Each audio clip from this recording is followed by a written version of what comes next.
अभी India China के बीच tensions कई दशकों में सबसे ज़्यादा है। इसकी वजह हमारे कुछ जवानों की शहादत और चाइना की विस्तारवादी नीति है। चाइना की कम्युनिस्ट पार्टी किस तरीके से पूरी दुनिया में अपना राज जमाना चाहती है, आइए जानते हैं इस वीडियो में। तो आज के हमारे इस वीडियो को पूरा जरूर देखें और चैनल को जल्दी से सब्सक्राइब कर दें ताकि कोई भी हमारा वीडियो आप मिस न कर पाएँ। तो चलिए शुरू करते हैं इस वीडियो को। चाइना का डिस्प्यूट सिर्फ इंडिया के साथ ही नहीं है। इंडिया के साथ जो ये काम कर रहा है, साइमल्टेनियसली वही काम वो ताइवान के साथ भी कर रहा है। और आर्थिक रूप से तो वो कितने ही कंट्रीज को इनडायरेक्ट कंट्रोल करने की कोशिश कर रहा है और कुछ कंट्रीज पे कंट्रोल पा भी चुका है। चाइना वर्ल्ड की सभी डेमोक्रेटिक कंट्रीज के लिए खतरा बनता जा रहा है। सबसे पहले इकोनॉमिक टैक्टिक्स की बात करते हैं, पर शुरू करते हैं एक बेसिक इन्फॉर्मेशन के साथ। किसी भी कंट्री को किसी कंट्री से ट्रेड करने के पीछे 3 रीजन हो सकते हैं। जैसे किसी कंट्री को कोई चीज चाहिए जो उस कंट्री में अवेलेबल ना हो। दूसरी बात कि अगर किसी कंट्री में कोई चीज बहुत कॉस्टली है और उस कंट्री में उस चीज की बहुत मांग है और वही चीज किसी और देश में बहुत सस्ती है, तो वे लोग उस चीज को बाहर से ही इंपोर्ट करना चाहेंगे।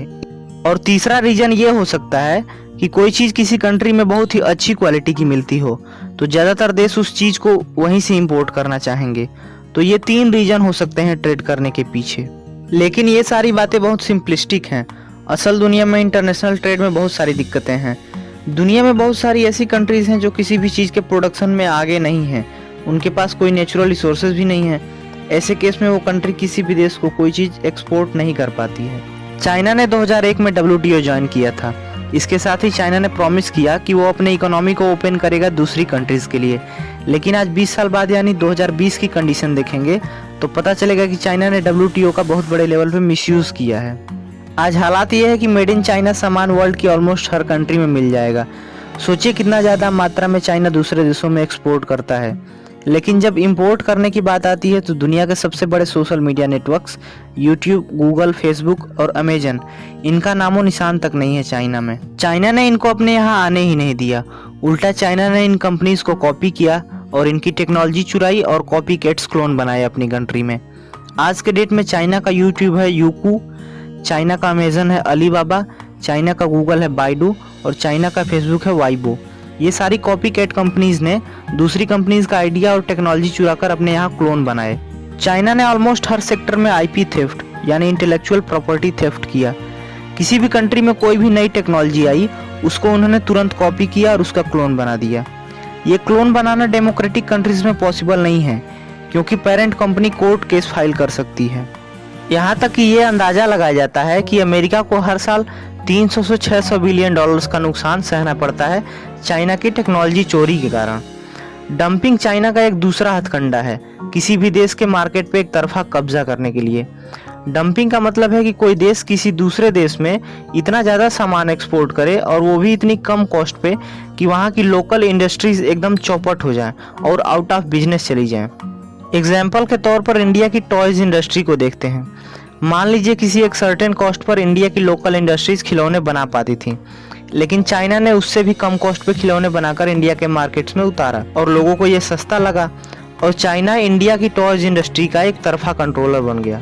लेकिन एक सवाल यहाँ पे ये खड़ा होता है कि चाइना इतनी कम कॉस्ट पे सामान बना कैसे पाता है। तो इसका सीधा आंसर है चाइनीज गवर्नमेंट की वजह से, क्योंकि चाइनीज गवर्नमेंट वहाँ की कंपनीज को सब्सिडीज देती है दूसरे देशों में चीजें डंप करने के लिए। एक तरह से चाइना अपने यहाँ की इंडस्ट्रीज को पैसे देता है दूसरे देशों के मार्केट्स पे एक तरफा कंट्रोल पाने के लिए। इंडिया में तो चाइना इतना ज्यादा डंपिंग करने लगा है कि इंडियन गवर्नमेंट कुछ चीजों पे टैक्स बढ़ाने का विचार कर रही है ताकि ये डंपिंग कम की जा सके। और ये सिर्फ इंडिया में ही नहीं हो रहा है। अभी कुछ महीनों पहले ऑस्ट्रेलिया में इन्वेस्टिगेशन चल रही थी चाइना के स्टील और एल्यूमिनियम की डंपिंग को लेकर। चाइना का तीसरा डर्टी टैक्टिक्स है करेंसी मैनिपुलेशन। आइए जानते हैं इसके बारे में। चाइना पर यह आरोप लगाया जाता है कि चाइना जानबूझकर अपनी करेंसी को अंडर वैल्यू करके रखता है US डॉलर के कंपेरिजन में, ताकि वो अपना कॉस्ट एडवांटेज मेंटेन कर सके। और चाइना ये इसलिए करता है कि अगर कोई मेड इन चाइना सामान खरीदता है तो उसे 30 से 40% कॉस्ट बेनिफिट रहे। चाइना के इन्हीं 3-4 हथकंडों से परेशान होकर डोनाल्ड ट्रंप ने चाइना के खिलाफ ट्रेड वार डिक्लेयर किया था। इसी के बाद ट्रंप ने चाइनीज प्रोडक्ट्स के इंपोर्ट पर टैक्सेस बढ़ा दिए थे, पर ट्रेड वार की वजह से इन दोनों कंट्रीज को नुकसान होता है। चाइनीज कम्युनिस्ट पार्टी दूसरे कंट्रीज के इंटरनल पॉलिटिक्स को भी अफेक्ट करने की कोशिश करती है। इसका सबसे अच्छा एग्जाम्पल है ऑस्ट्रेलिया। एक बार ऑस्ट्रेलिया ने अक्यूज किया था कि चाइनीज गवर्नमेंट हजारों वीचैट अकाउंट्स बनवाकर ऑस्ट्रेलिया के पीएम को डिफेम करने की कोशिश कर रही है।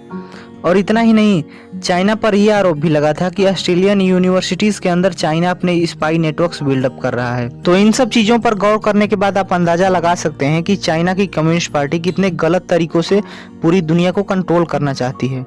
पर अब सभी देशों को इनके काले कारनामों का पता चल चुका है। सभी देशों को एकजुट होकर चाइनीज सरकार का विरोध करना चाहिए ताकि उन पर लगाम लगाई जा सके। तो आज के वीडियो को यहीं रोकते हैं और मिलते हैं नेक्स्ट वीडियो में। जय हिंद।